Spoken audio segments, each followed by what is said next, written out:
In today's video, I'm going to teach you how to blog on Notion. Notion is an incredibly versatile tool, often praised for its ability to organize information in an elegant and efficient manner. Now, it can also serve as an excellent platform for blogging. Whether you're looking to pen down your thoughts or share your expertise on a particular subject, Notion provides an intuitive space to bring your blog ideas to life. Let's dive into it. First, we begin by creating a blog page. Once you've opened your Notion workspace, you'll want to head over and create a new page. Simply click on the plus new page button. This will bring up a blank canvas waiting for your creative input. Here, you can enter the title of your blog post. Keep in mind, your title is often the first attention grabber for your readers, so make it count. With your title in place, it's time to start writing your content. Notion offers a clear, distraction-free environment that really helps you focus on what you're writing. You can format your text using headers, bullet points, numbered lists, and more to structure your ideas clearly and engagingly.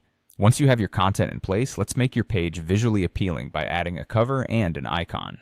At the top of your page, you'll see an option to Add Cover. Clicking here offers you an array of preloaded images to choose from, or you can upload your own custom graphic for a personal touch. A good cover makes your blog post not only look more attractive, but also helps to set the tone of your content. Next, you'll want to add an icon. Click on Add Icon, and you can choose an emoji or a custom symbol to represent your page. These small elements go a long way in enhancing the visual appeal of your blog. Remember, first impressions matter, and an inviting page is more likely to engage your audience.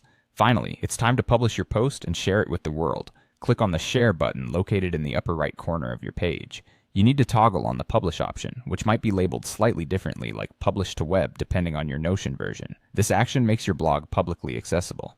Once you've done this, copy the public link provided by Notion. It's this link that you'll share with your audience, whether it's through social media, email, or other channels to ensure your blog reaches the right eyes.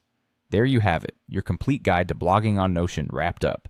It's that simple. Now it's up to you to utilize these steps. Let your creativity flow and start your blogging journey on this dynamic platform.